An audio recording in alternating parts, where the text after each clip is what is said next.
Hi, hi everyone, it's Bob Pym here, and welcome to another session of study. There might be a bit of background noise at the moment because it's pouring with rain outside, which makes a change from the drought, doesn't it? So can't complain, but it is making it a bit noisy.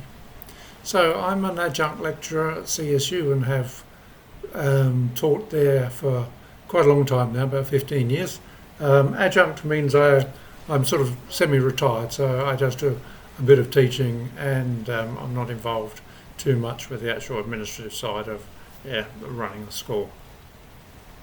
I've been involved with this course since its inception back in the late 1990s, and at that time I was working at the National Film and Sound Archive in Canberra, as were many of the writers of the content of this course.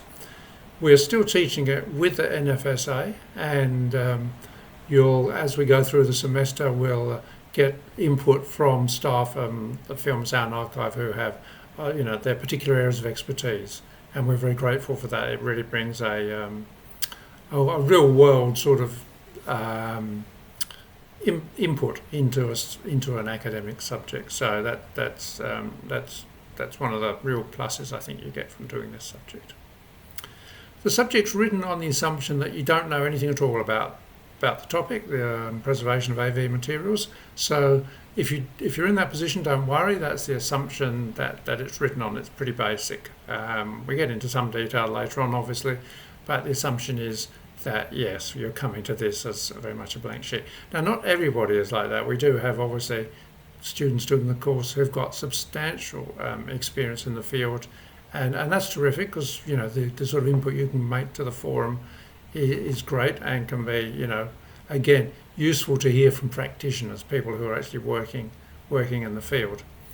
I might add, though, that if you are someone with lots of experience and can obviously add a lot to the course, just be mindful of the way you frame things and do not write great screeds on the forum, for instance, because it might put off people with no experience at all, or expertise. They think, I better not say something because I might look stupid.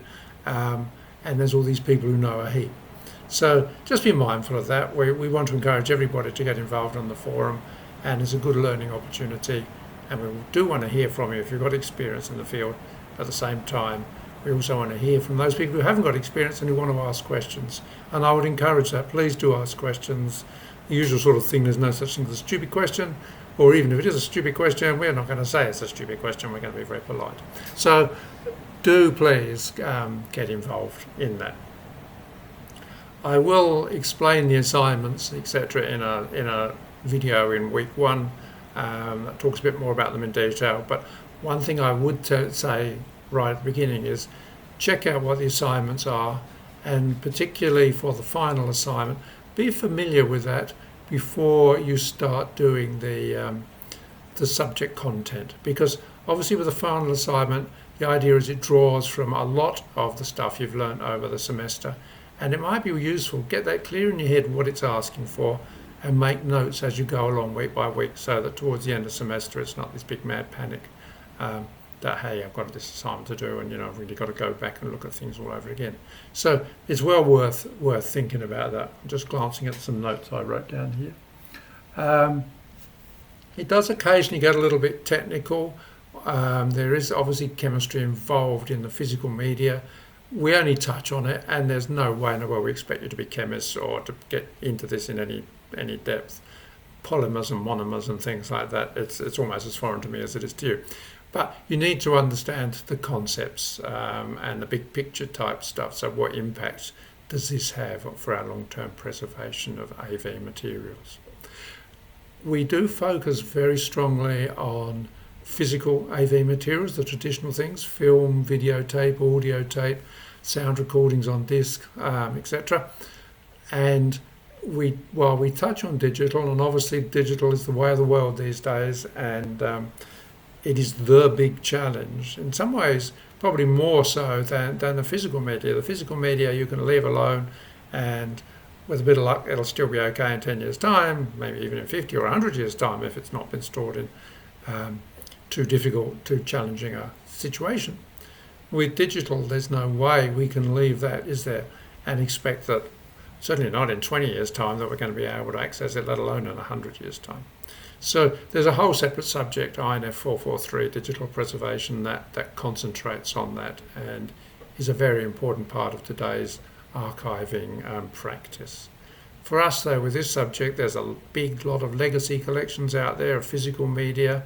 There's still lots of physical media being used, and we need to understand how to manage that, and hopefully this subject will give you an insight into the preservation challenges faced by those responsible for looking after these collections, large or small.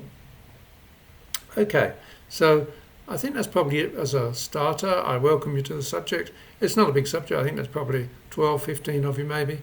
That's about normal. As I say, it's been running for over 20 years now, so it's grown over that time, and a lot more sort of expertise has come into it, and obviously it's been rewritten a lot too.